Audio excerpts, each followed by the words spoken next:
मैं एक counter reaction ले लेती हूँ। कर्नल शैलेंद्र, आप इत्तेफाक रख रहे हैं मिर्जा जी की बात से?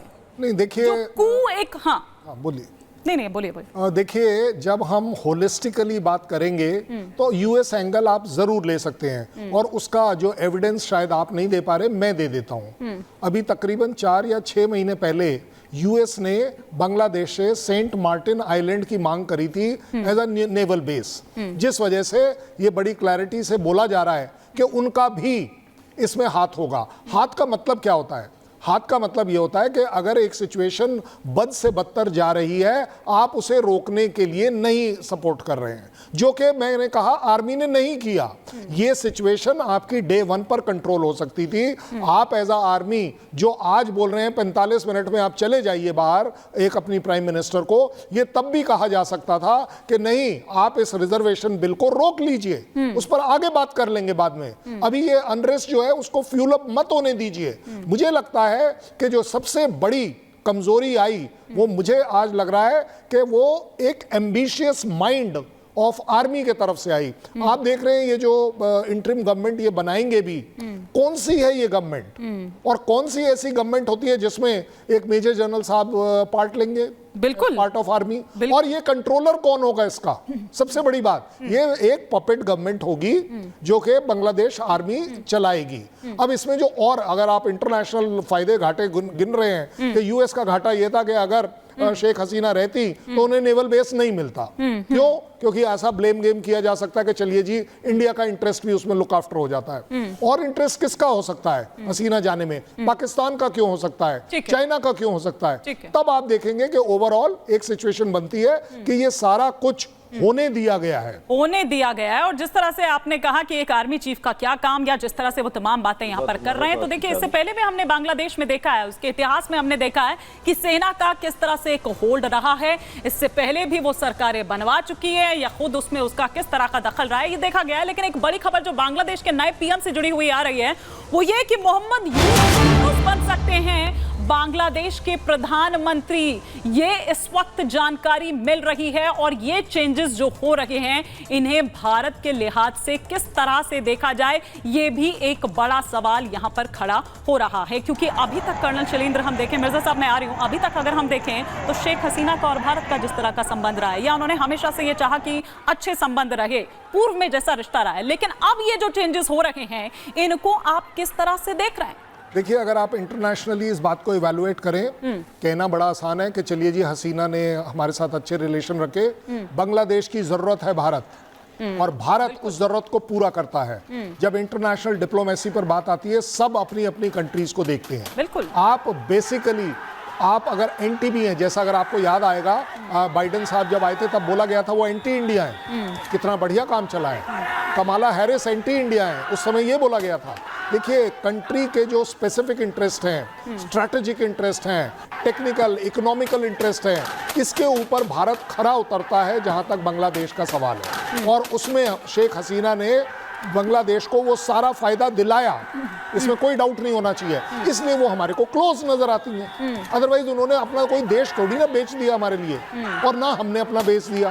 हमने इन सभी कंट्रीज को, इवन अगर आपको याद हो सिमिलर सिचुएशन श्रीलंका में हुई थी, तब भी हमने सपोर्ट किया था, हमने ऑयल भी दिया था, हमने लोन भी दिया था, हमने चैरिटी भी करी थी कि इस तरह की सिचुएशन खराब ना हो। यस, इसमें कोई डाउट नहीं है। अब जो नई लीडरशिप आएगी, अगर वो चैलेंजिंग रही तो आप देखेंगे कि बांग्लादेश के हाल बद से बदतर होंगे। मुझे नहीं लगता कि किसी भी तरह इस समय एक नॉन डेमोक्रेटिक गवर्नमेंट कोई एक अच्छा स्टैंड ले पाएगी अपने खुद के कंट्री के लिए। एक न्यूट्रल भी वो होना चाहिए, ये भी एक बड़ा सवाल यहाँ पर है।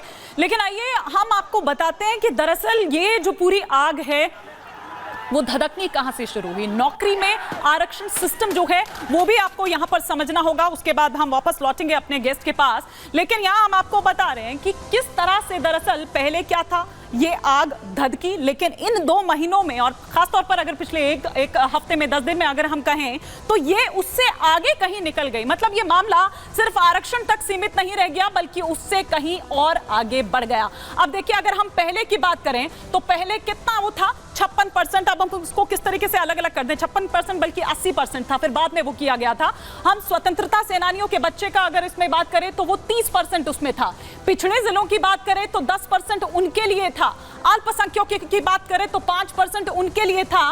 विकलांग दिव्यांगों की अगर बात करें तो उनके लिए 1% था, और महिलाओं की बात करें तो उसमें 10% था, और मेरिट की अगर हम बात करें तो 44%। लेकिन कोर्ट ने क्या कहा, उसे ठीक बदल दिया और सिर्फ 7% आरक्षण जो है वो रह गया। मतलब ये कि कोर्ट की ओर से ये कहा गया कि 93% मेरिट होना चाहिए, और यही दरअसल उन छात्रों की, वो जो प्रदर्शनकारी थे, उनकी भी मांग थी। और स्वतंत्रता सेनानियों के बच्चे के लिए अब ये कितना हो गया है, ये 5% अब घटकर रह गया है। और वहीं ट्रांसजेंडर्स या फिर हम दिव्यांगों की यहां पर बात करें तो 2% उनके लिए। ये आपकी स्थिति की हम यहां पर बात कर रहे हैं, वो आंकड़ा हम आपको दिखा रहे हैं। तो 5 + 2 7%, और मेरिट उस लिहाज से अगर हम देखें तो ये 93%। तो ये दरअसल पूरा ये मामला, लेकिन कोर्ट के इस फैसले के बाद भी जो प्रदर्शनकारी हैं, जो छात्र हैं, उनका जो गुस्सा है वो शांत नहीं हुआ, वो नहीं थमा।